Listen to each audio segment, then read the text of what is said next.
मुख्यतः सब नौटंकी है, क्योंकि इस साल बिहार में चुनाव है, चुनावी साल है, तो सबको बिहार की याद आई है। निर्मला सीतारमण बिहार की साड़ी पहन के आई थी, मधुबनी प्रिंट की साड़ी।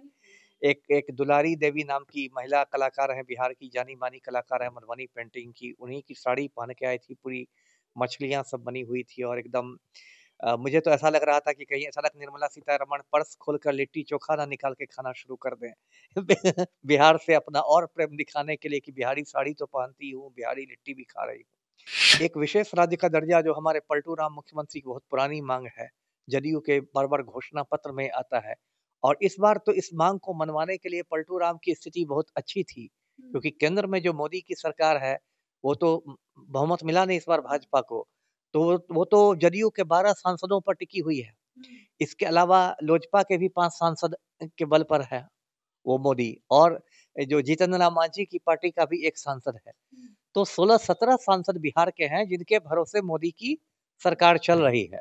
में प्याज का दाम बढ़ा था, लोगों ने उनसे पूछा कि मैडम प्याज महँगा हो गया, तो उन्होंने कहा कि मैं प्याज नहीं खाती, है ना? तो ऐसे तो इस देश में झूठ की खेती होती है, तो सच को झूठ और झूठ को सच बनाया जाएगा चुनाव में। नमस्कार, आप देख रहे हैं इम्पैक्ट लाइव। मैं हूं आपके साथ करुणा तिवारी। बिहार को बजट में बहुत कुछ मिला है। चुनावी साल है, बातचीत करेंगे। हमारे साथ मौजूद है एक्स आईपीएस अमिताभ दास सर। सर बहुत-बहुत स्वागत है। जी, धन्यवाद आपका। केंद्र को अचानक याद आता है बिहार। अब चुनावी साल है, तभी बिहार नहीं याद आएगा तो कब याद आएगा? देखिए, जो अभी बजट पेश हुआ है 2-3 दिन पहले, जो वित्त मंत्री ने पेश किया है निर्मला सीतारमण ने, तो उसमें इस तरह की बातें मीडिया में आ रही है कि हम बिहार के बल्ले-बल्ले हो गए, बिहार माला-माल हो गया, मोदी ने खजाना खोल दिया बिहार के लिए वो। अब देखिए, ये मुख्यतः सब नौटंकी है, क्योंकि इस साल बिहार में चुनाव है, चुनावी साल है, तो सबको बिहार की याद आई है। निर्मला सीतारमण बिहार की साड़ी पहन के आई थी, मधुबनी प्रिंट की साड़ी। एक एक दुलारी देवी नाम की महिला कलाकार हैं, बिहार की जानी-मानी कलाकार हैं, मधुबनी पेंटिंग की, उन्हीं की साड़ी पहन के आई थी, पूरी मछलियाँ सब बनी हुई थी और एकदम मुझे तो ऐसा लग रहा था कि कहीं अचानक निर्मला सीतारमण पर्स खोलकर लिट्टी-चोखा ना निकाल के खाना शुरू कर दें। बिहार से अपना और प्रेम दिखाने के लिए कि बिहारी साड़ी तो पहनती हूँ, बिहारी लिट्टी भी खा रही हूँ। देखिए, जो बिहार को लेके इतना हंगामा हुआ है, मुख्यतः 7 घोषणाएँ हैं बिहार के बारे में। एक घोषणा है कि आईआईटी पटना का विस्तार होगा। दूसरी घोषणा है कि पटना हवाई अड्डे का विस्तार होगा। तीसरी घोषणा है बिहटा हवाई अड्डे का विस्तार होगा। चौथी घोषणा है कि भागलपुर, राजगीर और सोनपुर में ग्रीनफील्ड हवाई अड्डे बनाए जाएँगे। पाँचवीं घोषणा है कि मखाना बोर्ड का गठन होगा। छठी घोषणा है कि पश्चिम कोसी कनाल के लिए अलग बजट का प्रावधान होगा। और सातवीं घोषणा है कि एक national food institute of India है, उसकी एक इकाई बिहार में स्थापित होगी। मोटा-मोटी यही 7 घोषणा है जिसको लेके इतना हंगामा है। अब देखिए, इसमें कोई घोषणा ऐसी नहीं है जिसको आप बहुत दमदार घोषणा कर सकें। जैसे जो विस्तार की बातें हैं कि विस्तार होगा, तो विस्तार एक सतत प्रक्रिया होती है।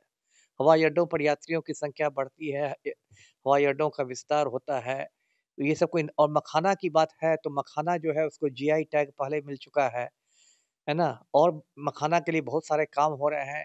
देखिए, इसमें ऐसा लगता है कि जैसे कि एक नक्शा रख लिया गया हो बिहार का, और नक्शा को लेके मतलब लोग बैठ गए हों कि भई, और टिक लगा रहे हो कि ठीक है, चुनिंदा जगहें हैं जहाँ पे कर दे।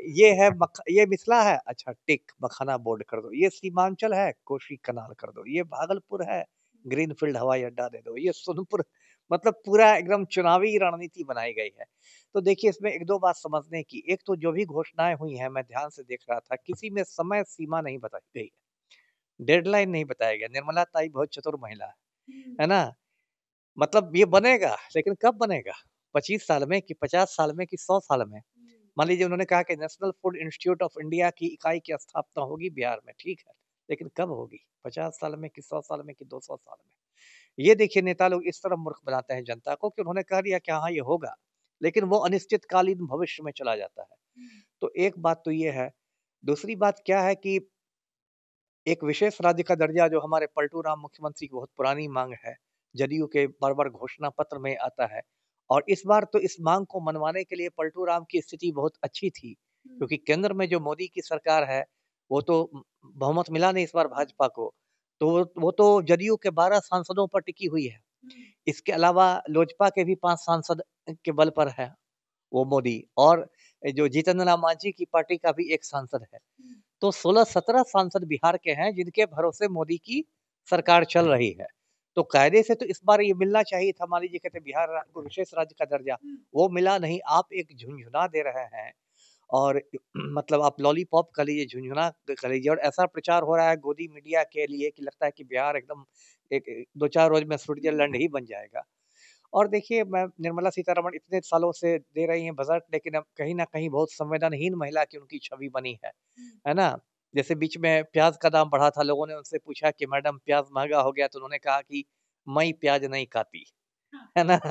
उसको लेके बहुत मीम भी बनते थे सोशल मीडिया पर कि लहसुन महँगा हो गया है और निर्मला सीतारमण बोले मैं लहसुन नहीं खाती, है ना? तो इस तरह का मज़ाक भी चलता था। तो कुल मिलाकर तो मैं इस पूरे बजट को बिहार की दृष्टि से भी निराशाजनक मानता हूँ। ऐसे तो इस देश में झूठ की खेती होती है, तो सच को झूठ और झूठ को सच बनाया जाएगा चुनाव में। चुनावी साल है सर, और इसी वक़्त याद आता है जब इनको बिहार जिताता है केंद्र में, तब कुछ नहीं देते हैं बिहार को। जब बिहार से झटका लगता है, तो कहते हैं कि भाई बिहार वालों को हम सौगात दे रहे हैं इस बार, मधुबनी प्रिंटिंग का साड़ी पहन लेते हैं, फिर लिट्टी-चोखा का भी बात करते हैं। वही बात है। देखिए, एक दिलचस्प बात मैं दर्शकों को बताता हूँ, ये 1984 की बात है और मैं उस समय फर्स्ट ईयर में पढ़ता था साइंस कॉलेज में, न्यूटन हाउस में रहता था, न्यूटन हॉस्टल में, और लोकसभा चुनाव हो रहे थे। डॉक्टर सीपी ठाकुर आए थे, हम लोग के बीच आए थे और उन्होंने कहा था कि मुझे सांसद चुन दीजिए, मैं पटना यूनिवर्सिटी को सेंट्रल यूनिवर्सिटी बनवा दूँगा। केंद्रीय, 1984 की बात मैं कर रहा हूँ। आज 40 साल बीत गए हैं। अब डॉक्टर सीपी ठाकुर का बेटा भी सांसद बन गया, विवेक ठाकुर। आज तक पटना विश्वविद्यालय को केंद्रीय विश्वविद्यालय का दर्जा नहीं मिला। तो ये नेता लोग ऐसे ही करते हैं, चुनाव के समय बहुत ऊँची-ऊँची बातें करते हैं, सब्ज-बाग दिखाते हैं, ये होगा, वो होगा, लेकिन उसके बाद कुछ नहीं मिलता है। विशेष राज्य का दर्जा का भी बात होता है, वो उसकी जगह पे बजट में कुछ कुछ नहीं मिलेगा। कुछ नहीं मिलेगा। पिछली बार ही कह दिया गया था कि मतलब बिहार बिहार उन मापदंडों पर खरा ही नहीं उतरता है जिन मापदंडों पर विशेष राज्य का दर्जा दिया जाता है। बाकायदा लिखित जवाब संसद में सरकार ने दिया था। तो उसे तो हाथ धो ही लीजिए। और पलटू राम तो मस्त हैं, प्रगति यात्रा हो रही है। चलो। इस बार बजट में ये भी हुआ है सर कि 12 लाख जिनका पर एनम होगा उनको टैक्स नहीं देना होगा। अब इस पे कई तरह के मीम्स भी बन रहे हैं कि भाई कमाए कैसे बात। नहीं, सही बात है। और लोग कह रहे हैं कि एकदम बेरोज़गारों में खुशी की लहर दौड़ गई है कि अब उनको कोई टैक्स नहीं देना पड़ेगा। तो ये सब तो जोक बन रहा है। देखिए, ये सब फिर बात वही है, यदि आप टैक्स की बात करते हैं, लेकिन जिस तरह से जीएसटी का अत्याचार कर रखा है सरकार ने, मैं तो उसको अत्याचार ही मानता हूँ। जीएसटी का नाम लोगों ने गब्बर सिंह टैक्स रख दिया है।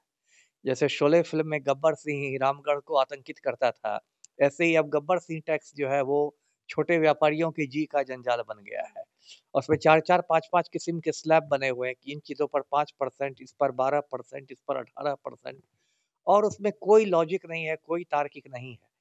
तो ये सब एक तरफ से लोग कहते हैं टैक्स नहीं लेंगे, दूसरी तरफ से जीएसटी का बोझ देते हैं, हर चीज़ हम तो मुझे लगता है इन्होंने कफ़न पर भी जीएसटी लगा रखा है। तो ये अभी इस देश की बहुत अर्थव्यवस्था का एक बहुत बुरा दौर गुज़र रहा है। देखिए, एक मोटी बात दर्शक समझें, अर्थव्यवस्था का स्वास्थ्य देखने के लिए आपको भारतीय रुपया की स्थिति देखनी पड़ेगी। अभी भारतीय रुपया इतना कमज़ोर हो गया है कि 1 अमेरिकन डॉलर ₹86 के बराबर है। डॉक्टर मनमोहन सिंह के समय 1 अमेरिकन डॉलर ₹65 के बराबर था। और यही मनमोहन सिंह उस समय कहते थे कि मुद्रा उसी देश की गिरती है जिस देश का प्रधानमंत्री गिरा होता है। और आज देखिए, 1 अमेरिकन डॉलर ₹86 के बराबर हो गया है। मतलब संक्षेप में भारतीय अर्थव्यवस्था का समझिए कि एकदम बंटाधार हो गया है और देश बहुत ही मतलब एक कठिन दौर से गुज़र रहा है। जी। देखिए इस खबर पर आपका क्या कुछ कहना, अभी हम ऐसा साझा करें, देखते रहे इम्पैक्ट लाइव, सहयोगी राहुल के साथ मैं करुणा तिवारी, पटना।